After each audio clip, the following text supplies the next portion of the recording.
Welcome to Australia's empty southwest. Alexa and I have traveled here from Singapore to explore one of the most isolated regions in the entire world. And over the next few days, we are going to explore cities, towns, and of course caves, and this majestic forest we're in right now, which is a little wobbly and a little shaky. But first, it all starts in Perth. This is the most isolated major city in the entire world. It's Perth.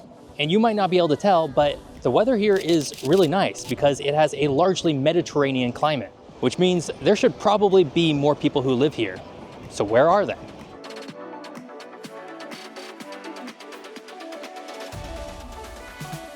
While this episode isn't actually all that much about Perth, we are starting our adventure here today because this is the major city here. And of course, there's a lot of people who do live in this city. There's over 2.3 million people who call this metro area home. So we're gonna do just a little bit of exploring around Perth before we leave for the southwest tomorrow.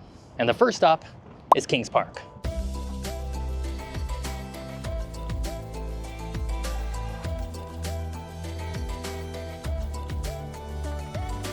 Let's get this out of the way before we leave Perth. What does it mean to be the most isolated major city in the entire world? Not much. While Perth is about 2,000 kilometers away from the next nearest major city of Adelaide, the reality is that it's a 3-hour plane ride. And with today's communication technology, Zoom, Teams, you're really instantly connected with anybody else you want, anywhere you want in the world. While this might have geographically been something very interesting 100 years ago, today Perth isn't all that different from most other places in Australia. It might have a bit of its own culture, but broadly speaking, it doesn't really matter. Just a fun little geographic fact.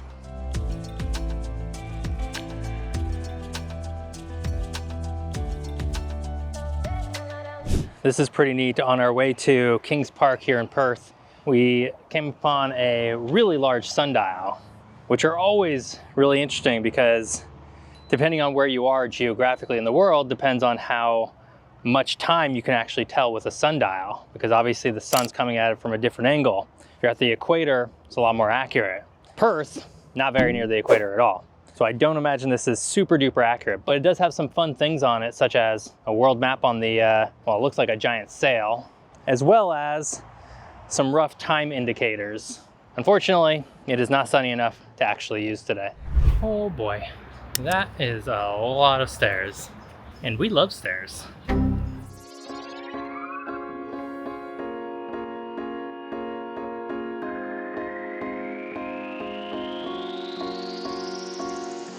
We're walking up Jacob's Ladder on the way to Kings Park, and just a few observations about Perth. It reminds me so much of Southern California. Just the buildings, the streets, the amount of freeways behind me, just everything kind of reminds me of Southern California, and specifically San Diego.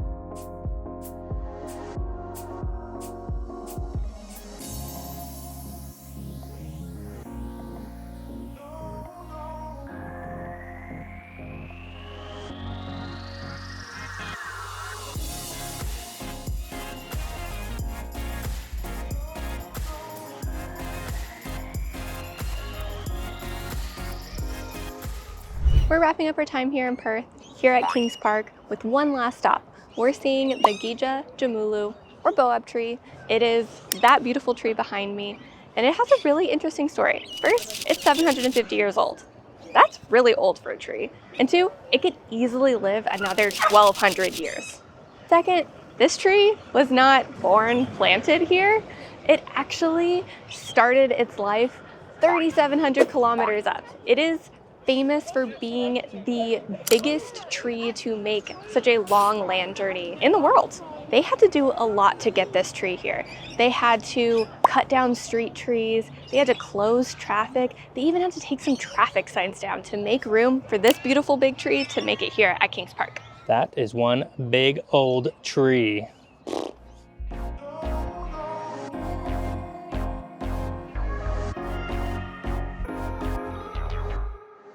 Baby Boab, probably still older than me though. We have a lot more exploring to do here in Southwest Australia, so we're gonna call it a night. We have a lot of driving to do tomorrow, so we'll see you then. Good night. Good morning. Alexa and I finished up our last day in Perth, and we just picked up our little blue car, which we're gonna take all the way to the southwest of Australia. There's one small hitch here though. In Australia, they drive on the left side of the road. I'm accustomed to driving on the right side. This is gonna be a whole brand new experience for me and you, because you guys are coming along for the ride. First up, Alexa has a little bit of a surprise for me. We'll see what it is. Last time it turned out to be a train, so. We're in a train car! I have a hunch that it's gonna be a train again. Alexa, how are you feeling about me driving on the opposite side of the road here today? Should be interesting. Powerful vote of confidence right there. You got it. You got it.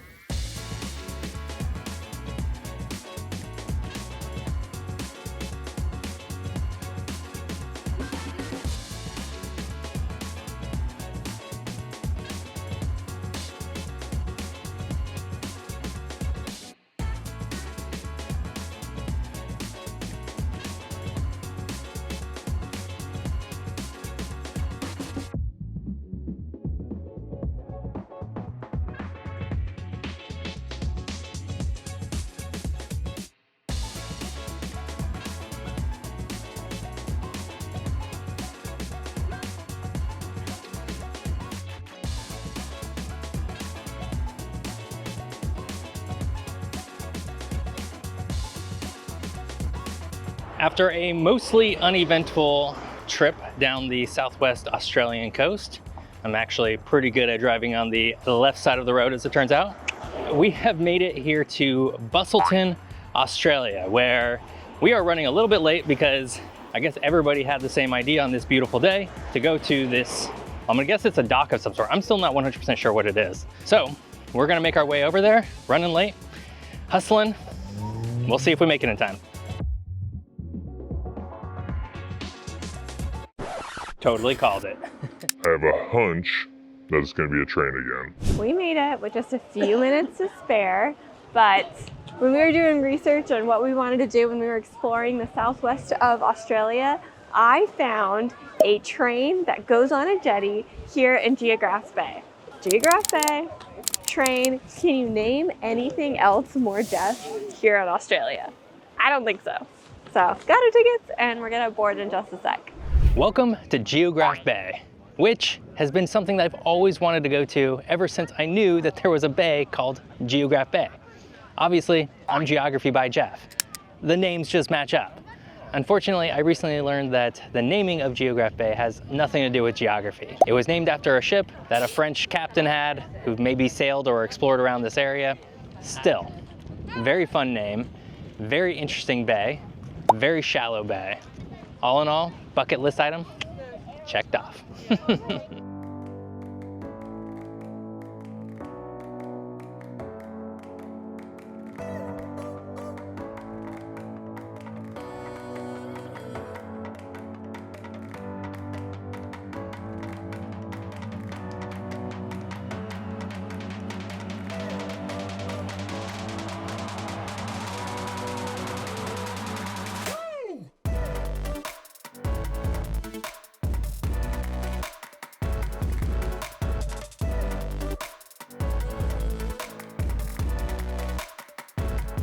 I just want to point out that that is a train imposter. It's got rubber wheels. That's not a train. Geoff, what'd you think of the train? Very cute, very quirky. Kind of weird that I'm in the middle of the ocean right now. I've never taken a train to the middle of the ocean, but here we are. As part of the ticket, we get to ride there and back. We decided that since walking would take us basically the same amount of time to take the train back, we're gonna take our time, we're gonna explore the end of the jetty a little bit more, and then slowly walk back. Maybe we'll beat the next train. And yeah, this ocean is like such a beautiful blue-green color, so it'll be cool to take our time and see it.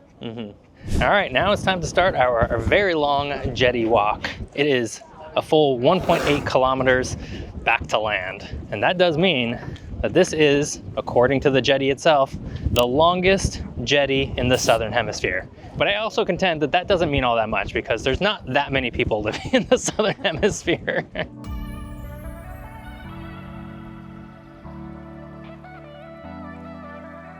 It somehow feels inauthentic without the wood beams in the middle.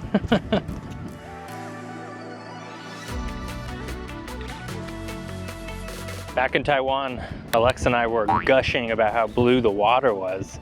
I don't know if this is bluer, but it might be prettier. Like greener. Definitely greener. Like It's a more pretty green, not a gross green. yeah, not a dirty swamp green. No. Like an opalescent green. Yeah. Opalescent? Sure. Sure, why not? It's coming. Bustleton or Hanoi Train Street? Both are a unique experience. All right.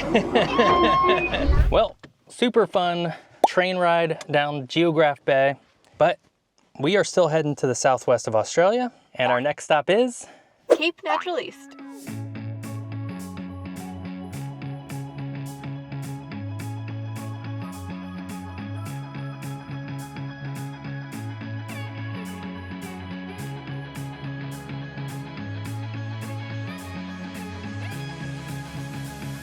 We have officially made it to Cape Naturalist here in the Llewellyn Naturalist National Park, the far top point of southwest Australia. And by the time we're done today, we will be in the far southwestern part. This is our 4th national park we've been to. Oh, yeah. I'm not quite sure. We did the math. It's actually 5 national parks that we've been to so far this year. So we have Tortuguero, Redwoods National Park, Kenting National Park, Khao Yai National Park, and now Cape Natural East. And this is our first one in Australia, and we have some more to go to that we're very much looking forward to during our time here in Australia. That is just a really beautiful view of the Indian Ocean right there. And it's so calm and so still. This is a no drone zone, otherwise I would have pulled out my drone.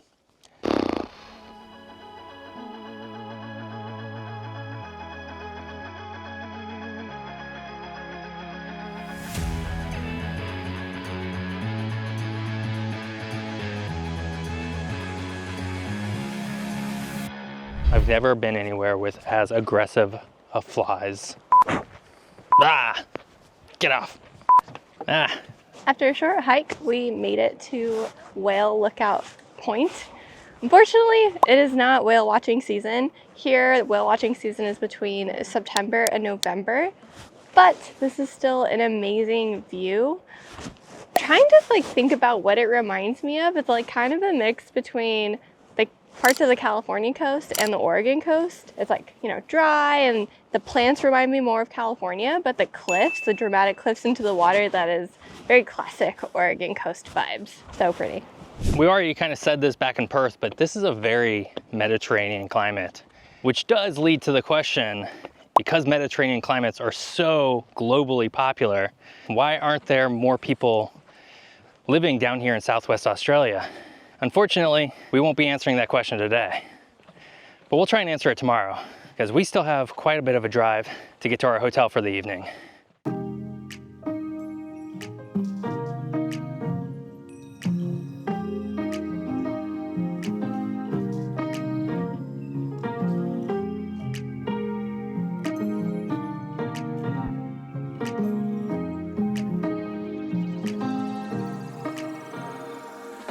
After a long day of driving, we have made it to Augusta, which is in the far southwest of Australia. We're tired and we have a lot more exploring to do tomorrow, so we'll see you then. Good morning. Today, Geoff and I are off to explore Southwest Australia. We're starting off our day with the Jewel Cave. We love visiting caves. We've done it in Canada, we've done it in Taiwan, and now we're doing it here in Australia. After that, we are driving 3 hours east, and we're gonna go see some really big trees, maybe make a few stops along the way. After that, we're gonna try and make our way to the very southwest point of Australia where 2 oceans meet. Hopefully we can make it in time. It's a lot of driving, it's a very busy day, but we're really excited for it. Jewel Cave is the largest tourist cave in Western Australia. There are larger ones, of course, but you just can't really visit them. Overall, Jewel Cave was really cool. It wasn't nearly as technical as our cave on Vancouver Island, but it was much more grand. All told, we were able to explore 3 full chambers of the cave, each filled with stalagmites and stalactites that took thousands of years to form, including the longest straw stalactite in the world, and a stalagmite weighing more than 20 tons. This is also the cave where they found one of the best preserved fossils of a Tasmanian tiger. Oh, just like in Taiwan, a lot of stalactites, and you usually don't see them before you bonk your head on them. Or at least I do. Alexa's fine. Overall, we really enjoyed Jewel Cave, as it showcases some of the unique geography and prehistoric history of Southwest Australia. And out we go. Tight squeeze. What an amazing cave experience. Very cool, very amazing cave structures. This was definitely the biggest cave we've been in. It was huge. But now we are off to, well, the opposite direction. We're gonna go high. Hopefully have some really cool trees. Today is a day of extremes.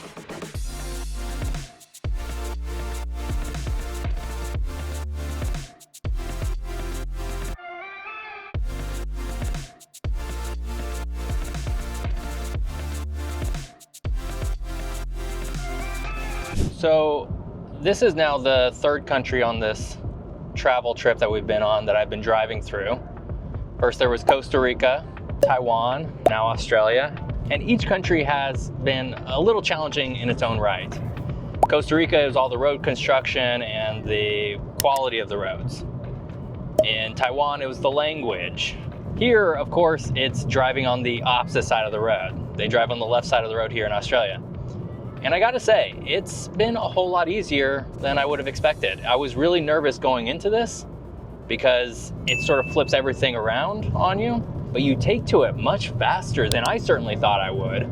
So far, no big mistakes driving on the opposite side of the road, coming head to head with somebody or anything like that, thankfully. So all that's to say, if you're thinking about renting a car in Australia, New Zealand, England, any of the places that drive on the left side of the road, I say go for it, definitely worth it. And here's my final pitch. If you like these kinds of tips and tricks, be sure to go over to our Substack, geolex.substack.com, link in the description below, 100% free, and you get a lot more of these tips.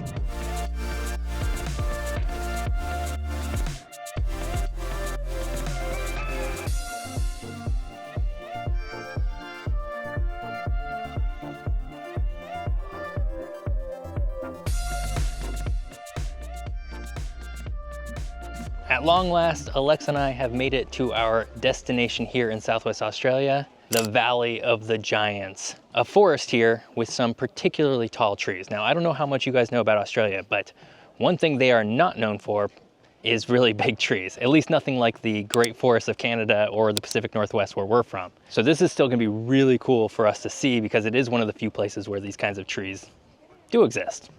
And even more to that point, we get to walk amongst them way high up. It is the treetop walk. So let's do it.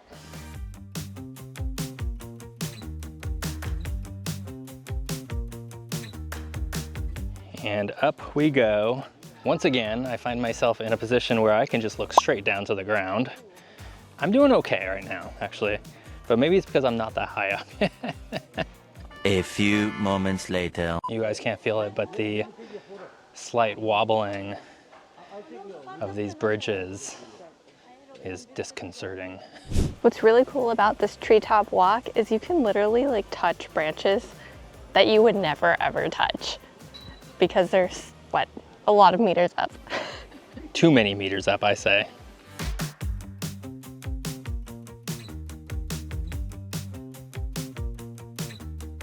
We've made it to the highest point of the treetop, which is 40 meters high.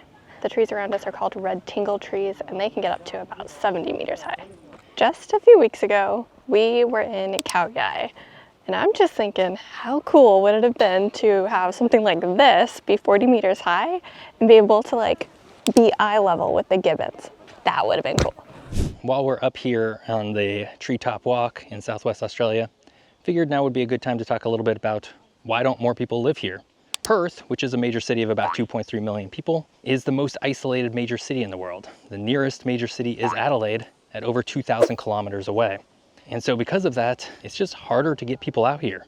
Unless there's a very good reason, like a very specific industry, such as mining was for Western Australia, not a whole lot of people are gonna move out here, regardless whether the climate is quite amazing, as the Mediterranean climate down here is. Well, my height nightmare is almost at an end. as we slowly descend. We are now only about 20 meters high, and the wobbliness, not as disconcerting anymore.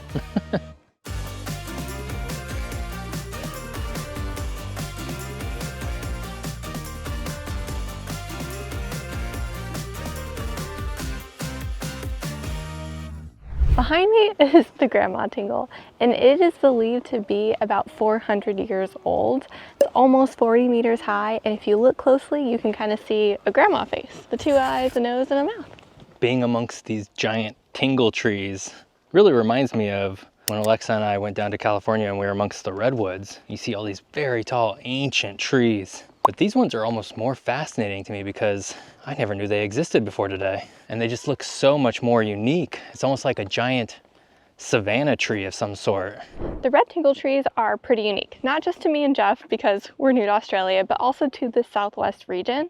What's really interesting about them, they can reach up to 70 meters high. But what you see in a lot of them is that these have these hollowed out bases, and that comes from fungal and insect attack, and then fires come in and burn all of that dead wood at the bottom, but clearly they're able to still stand. What's also really interesting is that they don't need a lot of water to survive. They only need about 1 meter of rain per year. And I think something else that goes with that is their roots are very shallow. So it's really important for people to make sure that they stay on the track, because even with people walking around here hiking and compacting the soil, it can disrupt their roots and their growth. They're really beautiful.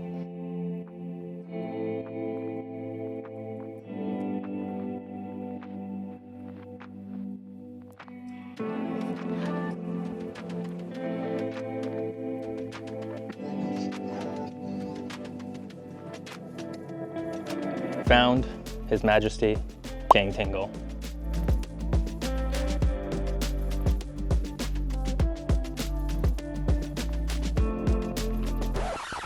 Just when I thought I was safe, apparently there's still bats. This looks like a tiny little fairy door, or maybe a leprechaun door, and I have no idea what's inside it, but we're gonna find out. Oh, it's just rocks. I don't know why there's a door here. As Lex and I finish up our trip here to the Valley of the Giants, I gotta say, I feel like trip by trip, I'm getting over my fear of heights just a little bit. Sure, Jan. And this thing is really rocking right now. I don't like it. Well, we have a long drive back and one more stop to make, so we'll see you guys there.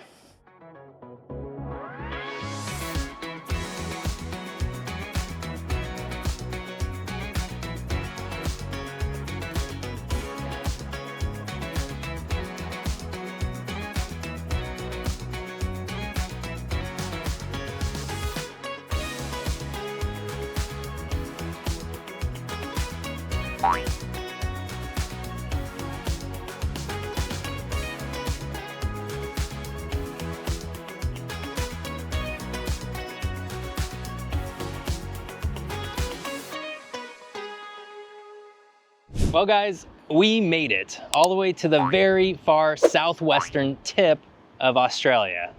It is about 40 minutes from sunset, but if you look behind us, you'll see the lighthouse of Cape Leeuwin. At least I think that's how it's pronounced. And right behind that is the Pacific Ocean. And of course, to my side over here is the Indian Ocean. This is one of the very few places in the entire world where you can see two oceans converge. It doesn't actually look like all that much, but it's a fun geography fact. We've had so much fun exploring Southwest Australia. It is absolutely beautiful. There's the ocean, really blue waters, there's huge trees to explore, and cute little towns just throughout. Plus, it kind of feels like this interesting mix of my homes of California and Oregon, which I did not expect in Southwest Australia. If you liked this video, of course, subscribe to the channel and like the video itself. Next week, we are heading to kind of the opposite of Southwest Australia. We're heading to Cooper Pedy. Should I say that again? That was perfect. That's right, we're heading to Cooper Pedy in the middle of the Australian outback. So come back then. For another adventure. See you then. Nothing. Whoops. Sad times. Hi, Izzy. I don't know what to do. Oh no.